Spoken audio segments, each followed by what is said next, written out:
Assalamualaikum warahmatullahi wabarakatuh. Saya Nabila Satrian Devi dan di sini saya akan membahas sedikit atau mengulas sedikit tentang sistem gerak pada manusia. Nah, membahas sistem gerak pada manusia, sistem gerak pada manusia pasti memiliki tulang dan juga rangka. Tulang bisa didefinisikan atau diartikan sebagai struktur keras atau kaku yang terdiri dari berbagai macam sel.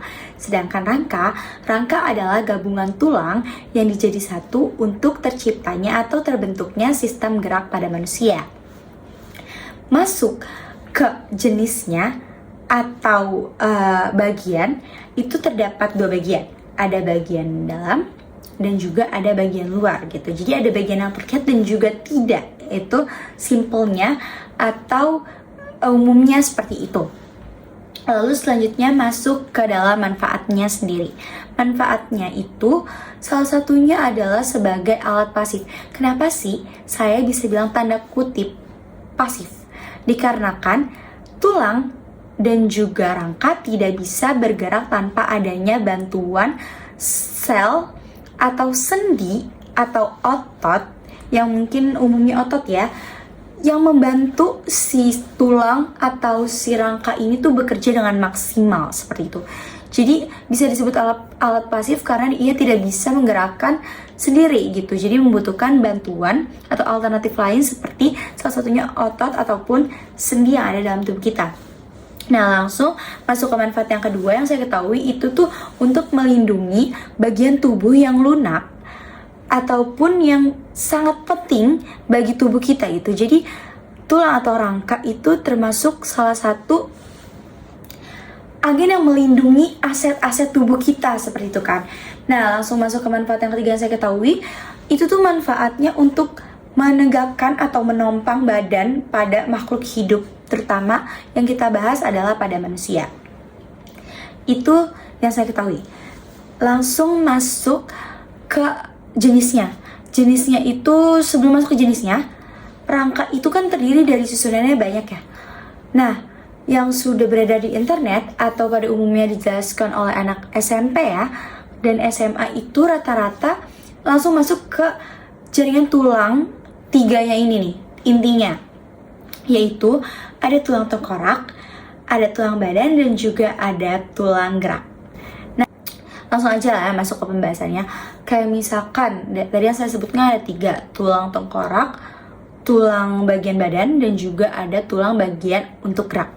Nah, tulang tengkorak ini itu bagian kepala dan juga bagian muka, bagian wajah. Seperti adanya tulang dahi, ubun-ubun, terus juga pelipis, itu termasuk dari bagian tengkorak. Lalu selanjutnya masuk ke badan. Badan tuh kayak ada tulang belakang, tulang dada, dan juga tulang rusuk. Tulang belakang itu seperti tulang ekor, itu termasuk tulang belakang. Terus habis itu masuk ke tulang gerak nih. Tulang gerak ini itu cuma terbagi menjadi 2. Ada tulang gerak atas dan juga gerak bawah. Nah, kalau misalkan gerak bawah itu seperti tulang paha, itu termasuk bagian dari tulang gerak bawah. Lalu ada jenis-jenisnya juga. Tulang tuh ada jenis-jenisnya. Ada pipa, pipih, pendek, dan juga tidak beraturan. Nah, kalau untuk pipa sendiri yang saya ketahui itu seperti tulang paha, itu termasuk tulang pipa. Nah, kalau misalkan tulang pendek tuh pergelangan tangan, itu termasuk salah satu contoh tulang pendek. Sebelum masuk ke sendi, tulang itu juga adanya tulang keras dan itu ada tulang keras dan juga ada tulang lunak. Jadi nggak semua tulang lunak dan juga tidak semua tulang keras gitu. Jadi hanya bagian saja yang dimana kalau tulang lunak ya pasti dilindungi dengan bagian tulang atau rangka yang bisa melindungi bagian tersebut seperti itu. Nah, tadi kan sudah saya sebutkan tentang alat pasif ya, tentang si tulang dan rangka ini. Maka dari itu saya juga akan menyebutkan sendi-sendinya. Tapi sebelum saya masuk ke sendinya, tulang ini juga ada jenisnya. Nah, jenis tulang ini tuh ada tulang pipa, ada tulang pipi, terus juga ada tulang pendek dan juga ada tulang tidak beraturan. Nah, kalau misalkan tulang pipa tuh kayak misalkan tulang paha. Terus kalau misalkan tulang pendek itu kayak pergelangan tangan, seperti itu namanya tulang pendek. Lalu balik lagi ke kata pasif yang tadi, tulang atau rangka ini tidak bisa bergerak tanpa adanya bantuan sel otot ataupun si sendi gitu. Nah, sendi ini kan memiliki fungsi yang membantu adanya gerakan pada tubuh manusia ya. Nah, sendi ini terbagi menjadi banyak. Ada sendi putar, ada sendi peluru, sendi engsel, pelana, luru, dan juga ada geser. Nah, kalau bisa ini saya bahas semua, namun sedikit-sedikit saja ya teman-teman. Jadi di sini ada sendi putar. Sendi putar itu berputar segala arah ya, namanya juga sendi putar. Berarti tugasnya itu untuk memutarkan segala arah. Itu salah satu contohnya tuh ada di tulang tengkorak. Nah, tulang tengkorak itu termasuk sendi putar. Lalu selanjutnya masuk lagi ke sendi peluru. Sendi peluru itu seperti tulang tangan. Sendi peluru itu ke segala arah, berfungsi untuk ke segala arah. Salah satu contohnya tadi ada di tulang bagian tangan. Terus selanjutnya ada sendi engsel. Sendi engsel itu hanya ke satu arah. Jangan ketukar sendi peluru dengan engsel. Walaupun kayak engsel, wah segala arah, no. Sendi engsel itu hanya ke satu arah. Yang ke segala arah adalah sendi peluru. Nah, sendi engsel itu seperti pada siku dan juga lutut. Nah, selanjutnya masuk ke sendi pelana. Nah, sendi pelana ini tuh berputar ke dua arah. Sendi pelana ke dua arah, sendi engsel ke satu arah. Ingat.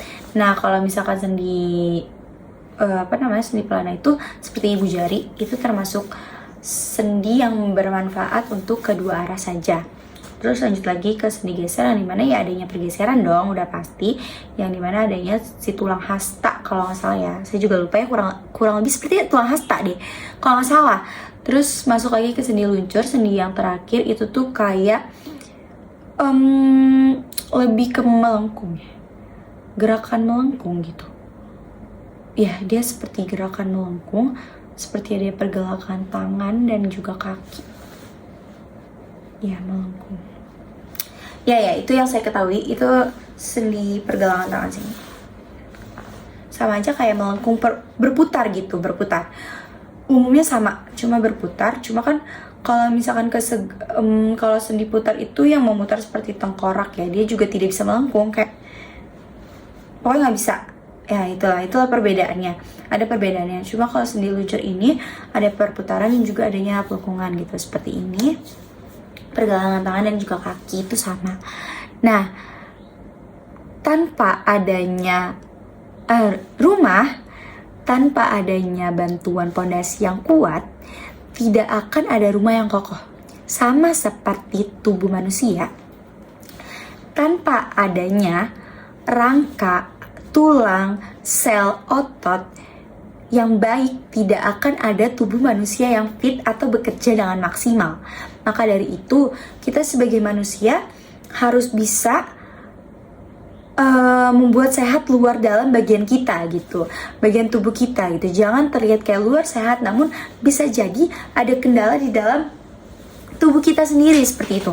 Karena ya bisa kita ketahui yang sudah tadi saya bilang, tulang memang memiliki peran penting terhadap tubuh manusia, terhadap gerak manusia. Tulang, rangka gitu, tapi ia tidak bisa bekerja apabila tidak adanya otot, sel, terus juga sendi-sendi dan lain sebagainya. Maka dari itu bisa saja kita merasa tulang kita baik-baik saja, tetapi ternyata ada sendi atau otot yang bermasalah gitu. Seperti kejadian saya pribadi, saya lagi terkena ACL yang dimana ligamen atau ototnya itu ada yang putus.